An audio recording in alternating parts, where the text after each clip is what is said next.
સંતરામપુરના સંત અને કુરેતા વિસ્તારના લોકોએ વીજ સમસ્યાને લઈ જીઈબી ઓફિસ સામે રાત્રિના સમયે આવી ઉગ્ર રજૂઆત કરી. સંતરામપુર તાલુકાના સંત વિસ્તાર અને કુરેતા વિસ્તારના નાગરિકો રાત્રે મોટી સંખ્યામાં ભેગા થઈ જીઈબીની ઓફિસ સામે ઉગ્ર રજૂઆત માટે ઉપસ્થિત થયા હતા. છેલ્લા ઘણા સમયથી વીજ પુરવઠામાં અવારનવાર અવરોધ થવાથી ત્રસ્ત રહી ગયેલા નાગરિકોએ પોતાના વિસ્તારની સમસ્યાઓને લઈ તંત્ર સામે ભારે નારાજગી વ્યક્ત કરી હતી. અમુક સમયે લાઇટ સતત અવારનવાર જતી હોય છે. વીજ પુરવઠાની અસરમાં ઘરગથ્થુ કાર્યો અને વિદ્યાર્થીઓના અભ્યાસ પર ગંભીર અસર પડે છે. ફરિયાદ કરવા માટે ઓફિસના કંટ્રોલ રૂમ કે અધિકારીઓના ફોન નંબર પર સંપર્ક કરીએ તો ફોન લાગતો નથી. ઓફિસ પર જઈ ફરિયાદ કરીએ ત્યારે પણ અમુક કર્મચારીઓ દ્વારા યોગ્ય જવાબ આપવામાં આવતો નથી. આસપાસના વિસ્તારોમાં સતત અને નિયમિત વીજ પુરવઠો મળી રહ્યો છે, ત્યારે સંત અને કુરેતા વિસ્તાર શા માટે પછાત રાખવામાં આવે છે? સંત અને કુરેતા વિસ્તારને પણ કાયમી રીતે વીજળી આપવામાં આવે અને સમસ્યાનો સ્થાયી ઉકેલ લાવવામાં આવે. વીજળીની અવારનવાર થતી અવરોધથી છુટકારો મળે તેવી માંગ કરવામાં આવી. હવે જોવાનું એ રહેશે કે સ્થાનિક તંત્ર અને વીજળી વિભાગ આ ઉગ્ર રજૂઆતને કેટલી ગંભીરતાથી લે છે અને સમસ્યાનું કાયમી ઉકેલ લાવે છે કે નહીં. હું એમ પૂછું છું તમને કે અમે આખો દિવસ મહેનત કરીએ છીએ અને રાતે આવીએ ઘરે 8 વાગ્યા પછી અને જમવા બેસવાના ટાઈમે, નહાવાના ટાઈમે ને બધા ટાઈમે તમારા ત્યાંનું લાઈટ અમારાથી બંધ થઈ જાય છે. અમારું કોઈ બિલ બાકી તમારા ત્યાં નથી. અમે એકદમ લાઈનથી ચાલીએ છીએ. પછી તમે અમને કેમ તકલીફ આપો છો સાહેબ? આ પ્રોબ્લેમ બપ્પો જ અને નથી. આ તમારા જીબીના ફોન પર અમે 3 મહિનાથી કોલ કરીએ છીએ. તમારા ફોન પર અમને કોઈ જવાબ મળતો નથી. આ લેન્ડલાઈન બંધ કેમ છે તમારા ફોનની સાહેબ? અમે નાહીને આ બનિયાનમાં અમારે આવવાની શું જરૂર? અહીંયા અમને આટલી સુવિધા કેમ નથી આપતી તમારી કંપની સાહેબ? 8 રૂપિયા પર એક મિનિટ સાહેબ, તમારી કંપની અમને આટલી સુવિધા કેમ નથી આપતી? અમે પૂરેપૂરી રકમ ચૂકવીએ છીએ, તમને તમારા યુનિટ પ્રમાણે પૈસા આપીએ છીએ, પછી અમને આ સુવિધા કેમ નથી મળતી સાહેબ? વરસાદના લીધે તમે દર મંગળવારે જે તમે લાઈનની સર્વિસ માટે જે આપો છો, તો એ મંગળવારે તમે શું કરો છો કે તમને વરસાદ નડે છે સાહેબ? અને તમારા ઉપલા અધિકારીને કે જેને જે તે જીબીના કર્મચારી જે એન્જિનિયર સાહેબને અમે કોલ કરીએ છીએ તો અમને અવળા જવાબ મળે છે. તમારા સ્ટાફના ફોનથી ફોન પર વાત કરે છે, અમારા ફોનથી અમારા સાથે વાત કરતા નથી, અમારા પર્સનલ નંબરથી વાત કરતા નથી. એનું કારણ શું છે સાહેબ? બપ્પોની હેરાનગતિ છે સાહેબ. આજે સવારથી લઈને સાહેબ તમે 10 વાગે પણ સાહેબ એ વસ્તુ છોડો, પણ અમે ઘરે બેઠા તમને કોલ કરીએ છીએ લેન્ડલાઈન પર 3 મહિનાથી છેલ્લે ફોન લાગતો નથી અમારો. જે તે અમારા કને અમારા કોલના અંદર ડિટેલ છે અને તમારા સાહેબ અમને કહે છે કે આ ફોન ચાલુ છે. હવે જે ડિટેલ્સ છે સાહેબ, આ બાજુ કેમેરા લાવશો કે કઈ તારીખથી કઈ તારીખ સુધીના કોલ છે? મને કોઈ રિસ્પોન્સ મળેલું નથી આના પર. અને આ એવું કહે છે કે રવિવારના હિસાબે ટેલિફોન એક્સચેન્જ બંધ હોવાના હિસાબે અમારો ફોન બંધ છે. હવે કઈ તારીખના છે તમે ઝૂમ કરીને જોઈ શકો છો સાહેબ. અને બીજી વસ્તુ, તમે 10 વાગે આયા તો તમે ચાર્જમાં શું લીધું? 10 ચાર્જમાં આયા. હા. હવે તમારો આ તમે જે આયા છે ચાર્જમાં લીધું કે અને દિવસ દરમિયાનનો કોઈ પ્રોબ્લેમ હોય તો તમને આપવામાં આવે છે કે નથી આપવામાં આવતો? એટલે કીધું ને હમણાં જે ચિત્રા પીરિયડ બબનભાઈ, હવે તમને શું તકલીફ છે? તમે જ બહાર લાવો. બબનભાઈ, તમે મારી એક વાત છે કે જે પ્રોબ્લેમ હતી ઝાડ પડવાની કરવાયા કેમ આયા? બહાર કાઢવાનો એક જ મતલબ હા. છે. કદાચ કોઈ મારામારી કેમ ના થાય ને? અમે એવા તમને હાથ લગાવ્યો ના, હાથ નથી લગાવ્યો. અમે વાત જ કરીએ છીએ ને. બધા માણસો સરકારના હોય. હા. તમને કીધું છે કે શાંતિથી વાત કરો. હવે જ્યારે એક વાત તો સાહેબ, તમે જ્યારે કોઈ બી વસ્તુની બિલ પેમેન્ટ કરતા હોય, તમે આજે કપડાની દુકાનમાં ગયા ને તમે કપડા માટે 700 રૂપિયા કે 800 રૂપિયા બિલ પેમેન્ટ કરી અને એને કપડા વાળા તમને કીધું કપડા નથી આપતો, તમે ફરિયાદ તો કરશો ને? કઈ તો ફરિયાદ કરશો ને? તો કોનાથી કરો? જે કપડાના કેબિનમાં જે ઊભો અને તમારા ઉપરના અધિકારી તો અમારી જોડે વાત કરવા માટે તૈયાર નથી. તમારા ફોન આપણે જીવતા નથી. સાહેબ, તમારો નંબર આપી લો. આ નંબર છે, હું આના પર ફોન કરું. ઉભા રહે. આ ડાયટમાં લઈ દેખો, હવે આ કોલ લીધો. એક મિનિટ, આ કોલ હાથે છે. હવે આ ફોન આમને આમ પડે. આમના ફોન સીધી છે જ નથી. બંને મળીને લગાવ્યો. કેમ નથી આવતી સાહેબ?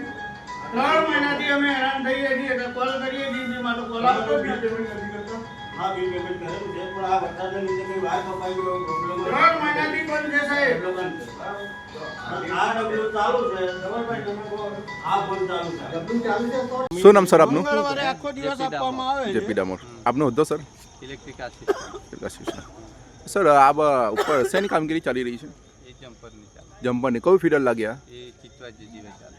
ચિત્વા જે જીવાય ચિતવા જે જીવાય જીવર. તો આ લોકોની રજૂઆત આપની પાસે કોઈક આવેલી છે? કે સંતવાળાને તો કરી દીધું. કેટલા કરી દીધી? ક્યારે કર્યું? જ્યારે અમારા માણસે તમને બતાવ્યું તો મંગળવારે તમે શું કરો? આ લોકોની સાહેબ આપની પાસે કોઈ રજૂઆત આવેલી છે? રજૂઆત એવું નહીં કે અહીંયા કમ્પ્લેન આવી જી. હતી અને ફીડર આખું જ ગયું હતું. ફીડર ગયું? આખું જ ગયું હતું. કયા કારણસર ગયું હતું સાહેબ? એ ઝાડ પડવાના લીધે તો ગયું. ઝાડ કેમ તમે કાપ્યું ના મંગળવારે તમને જે મળે છે? ઝાડ કેટલા વાગે પડી ગયું સર? આપની પાસે કમ્પ્લેન કેટલા વાગે આવી?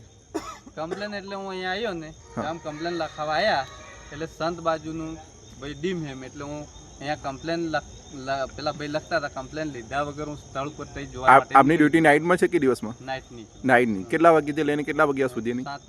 અત્યારે 7 થી સવારમાં 7 7 વાગ્યા સુધી. ઝાડ કયા વિસ્તારમાં પડેલું? કયા વિસ્તારની વાત છે? રાજાના બંગલાના અંદરની સાઈડ ડીપીને જોડે. દીપીની જોડે. તો આપને આ કમ્પ્લેન કોના આધારે મળી? તમને કોને જાણ કરી કે આ જગ્યા પર આવી સમસ્યા છે? અહીંયા તઈ સામે એક ભાઈ એમ કીધું કે અહીંયા સામે ભડાકા થાય એમ એટલે અમે જમ્પર જોઈ ને જમ્પર મારીને પછી તઈ જોવા ગયા. જોવા ગયા. ઝાડ બેસી ગયેલું જી. ઝાડ કાઢીને પછી ચાલુ કર્યું.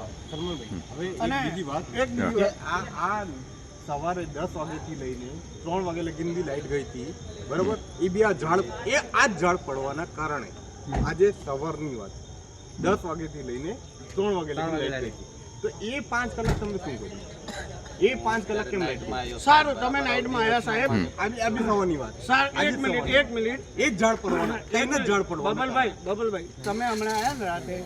હવે હું એમ કહું છું કે તમારા એન્જિનિયર સાહેબ જેના જોડે અમારે વાત કરવાની હતી તો તમારા એન્જિનિયર સાહેબ અમારા ફોનથી ફોન નથી ઉપાડતા તો તમે હમણાં અમને અડધો કલાક પહેલાં તમારા ફોનથી ફોન પર વાત કરાવી. તમે કીધું તો કરાય. તો મેં એમને એમ કીધું કે અમારા ફોનથી ફોન કરીએ તો કેમ તમારા સાહેબ વાત કરવા તૈયાર નથી? હવે દેખો એ મારી એન્જિનિયર સાહેબ અમારા જોડે વાત કરવા માટે તૈયાર નથી. આ બધી આજની કોલ ડિટેલ છે એમાં હા. અને પહેલાની બી છે ને હમણાંની બી છે. હા કેટલી વખત મેં ફોન કર્યો શું છે કે લાઇટમાં લાઇન ફોલ્ટમાં છે. આ લોકોને એવું કે થઈ જશે થઈ જશે. તમારે કેટલા સમયથી આ સમસ્યા છે? કેટલા સમયથી તમારે સમસ્યા છે? ચોમાસું ચાલુ થાય ને આ સમસ્યા ચાલુ થઈ જાય. વચ્ચે અમારે ઉનાળામાં બી આ પ્રોબ્લેમ થઈ ગઈ તો અઠવાડિયું 15 દિવસ અમે ધક્કા ખાધા. વચ્ચે બી કલાલ સાહેબને અમે ફોન કર્યો તો છતાં બી કલાલ સાહેબ અમને કોઈ રિસ્પોન્સ નથી આપ્યા કે હા ભાઈ આમ છે ને તેમ છે. બસ ફરતા જવાબ આપે છે અમને. પછી પબ્લિક કોને પકડે? તમે જવાબદારી લઈને બેઠો, તમારે જવાબદારી લેવી જોઈએ ને. ધવલકુમાર દિલીપસિંહ પરમાર, કયા વિસ્તારના નિવાસી? શું રજૂઆત સાહેબ? અમારે રજૂઆત એક જ છે કે આજના 10 વાગ્યાથી લઈને 3 વાગ્યા સુધી 1 વાગ્યા સુધી લાઇટ બંધ હતી. પછી મેં જીડીમાં રજૂઆત કરવા માટે ફોન કર્યો, સાહેબ પ્રોબ્લેમ શું છે? હજી સુધી લાઇટ આવી નથી. તેમને કીધું છે કે લાઇટ ફોલ્ટમાં છે. તો હું કેટલો ટાઈમ લાગશે? તો સાહેબે એવું કીધું મને કોલ ઉપર કે 1 કલાકમાં આવી જશે. પણ 1 કલાક પછી બી લાઇટ ના, તો મેં 3 વાગ્યાના પર અમને પાછો કોલ કર્યો, સાહેબ હજી સુધી લાઇટ આવી નથી. બસ એક જ જવાબ મળ્યો મને કે લાઇટ હજી ફોલ્ટમાં છે. તો મેં સાહેબને રજૂઆત કરું કે સાહેબ હજી સુધી વાત છે, તમે 1 કલાક એટલે હજી સુધી લાઇટ કેમ નથી આવી? તો ફોલ્ટમાં છે, આ જ જવાબ આપ્યો તમને કીધું ભાઈ આ લોકો કીધું. પછી લાઇટ આવી અને થોડી વાર ચાલીને પાછી જતી રહી. પછી ડીમ લાઇટ આવી. આ જ પ્રોબ્લેમ સોલ્યુશન એનું આવ્યું ને પછી મેં પાછો કોલ કર્યો તો ખબર એક જ જવાબ આપે છે મને કે લાઇટ ફોલ્ટમાં છે. પછી મેં જ્યારે બી વરસાદ પડે છે ને તો આ પ્રોબ્લેમ આવે જ છે. જ્યારે બી 4 છાંટા પડ્યા નહીં કે અમારા વિસ્તારમાં લાઇટની સમસ્યા આવતી છે. કેટલા સમયથી સમસ્યા છે? સાહેબ આ ચોમાસું ચાલુ થાય ને આ સમસ્યા ચાલુ થઈ જાય. શું માંગણી છે તમારી? અમારી માંગ એ છે કે સાહેબ આ લોકો સર્વિસ લાઇન કમ્પ્લીટ ચેક કરી અને કમ્પ્લીટ કરતા હોય અને અમને આ બાબતનું ખેદ ના થાય એ રીતના કામગીરી કરતા હોય તો અમને કોઈ વાંધો નથી. અને અમને નિરાકરણ આપે આ વસ્તુનું. શું નામ આપનું? ઇન્દ્રસિંહ સુભાષચંદ્ર પરમાર. આપ કયા ગામના રહેવાસી? રસ્તન વિસ્તાર.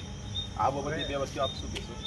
જો સવારે 10 વાગ્યાથી લઈને 3 વાગે લગીને એક્ઝેક્ટ લાઇટ ગઈ હતી. વચ્ચે આવી ખાલી 5 મિનિટ અને આનું કારણ આ જે 5 કલાક લાઇટ જવાનું કારણ બતાવ્યું હતું એ લોકોએ ઝાડ પડવાનું.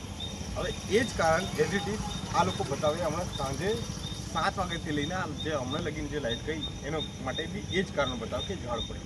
હવે આના માટે જવાબદાર વ્યક્તિ જે હોય બરાબર એ લોકોને ફાળવણી આપેલી છે મંગળવાર કે જે મેન્ટેનન્સનું કામ હોય કે ઝાડ બાળ આ તે જે બી કંઈ જે વિરોધ હોય તો એનું એ લોકો મંગળવારના દરમિયાન લાઇટ કાપીને એનું કામ કરી દે બરાબર સમાધાન એનું કરી દે. તો હવે એની કામગીરી એ કરશે કે અમે કરીએ એ જ કરશે બરાબર. હવે એની માટે અમે રજૂઆત કરી. એ રજૂઆત જ્યારે કરી ત્યારે સામેવાળા વ્યક્તિને એવું કહ્યું કે તમારી જે લાઈન છે બરાબર એવા વિસ્તારમાં છે કે એનામાં અવારનવાર આવી પ્રોબ્લેમ થવાની. તો હવે એનું સોલ્યુશન એ લોકો કરી શકે ને કેમ કે સેલરી બેઝ વ્યક્તિ બી એ જ લોકો છે અમે થોડી કહી શકવાના એનું. તો આ સીધું નિરાકરણ અમુક એ જ હોય કે ભાઈ તમે એને અંડરગ્રાઉન્ડ અથવા તો પાડો અથવા તો એના ઉપર કેપ પાયા પાડો જે બી કંઈ હોય. અને એમના ફોન પર ફોન કર્યો હતો. મારું નામ વાગડિયા કમલેશ કુમાર અરજણભાઈ છે. હું કુરેટા ગામથી આવું છું અને મારે બી બપોરનું લાઇટ નહોતું તો મેં કમ્પ્લેન લખાવી ત્યાં તો કમ્પ્લેન લખાવવા છતાં બી લાઇટ આવી નથી. તો મેં સાંજે કોલ કરવાનો પ્રયત્ન કર્યો પણ જેમનો જે ઓનલાઈન નંબર છે તે ઓનલાઈન નંબર લાગતો નહીં. તો ના લાગવાથી પછી મારે ચાલુ વરસાદમાં અત્યારે ઘરેથી આવવું પડે છે પરિવાર અને ઘર છોડીને. જેમ કે તમને દિવસે બી રજૂઆત કરવા છતાં લાઇટ ના આવી એટલા માટે રાત્રે અત્યારે પરિવાર છોડીને અત્યારે અહીં આવવું પડે છે અને રસ્તામાં આવું અને મને કંઈ થઈ જાય તો આ જવાબદારી સરકાર લેશે, આ તો MGVCLના કર્મચારીઓ લેશે. કેમ કે આવી રીતે કોઈ આવી શકે તેની જવાબદારી કોની? વારંવાર બી રજૂઆત કરવા છતાં કોઈ નિરાકરણ આવતું નથી. શું આ બાબતે તમે કચેરીને લેખિતમાં કે મૌખિકમાં કંઈક હા કરેલી છે? આટલું છતાં મેં ઓનલાઈન કમ્પ્લેન બી કરી છે તો છતાં કંઈ થતું નહીં. તેના માટે મેં એક અરજી તૈયાર કરી છે જે હું અત્યારે આપવાનો એ કરી છે પણ અત્યારે કોઈ છે નહીં. તો એના માટે હવે અમારે કાલે ફરી આવવું પડશે. તો અત્યારે આટલું કરવા છતાં બી મારે કાલે ફરી આવવું પડશે. શું માંગ છે તમારી? અમારી માંગણી એવી છે કે જો સંતરામપુર સિટીમાં 24 કલાક લાઇટ મળી શકતું હોય તો ગામડામાં કેમ ના મળી શકે? કેમ કે સંતરામપુરના બી બિલ ભરે છે અને અમે બી ભરીએ છીએ તો ન્યાય મળે તો સરખો મળવો જોઈએ.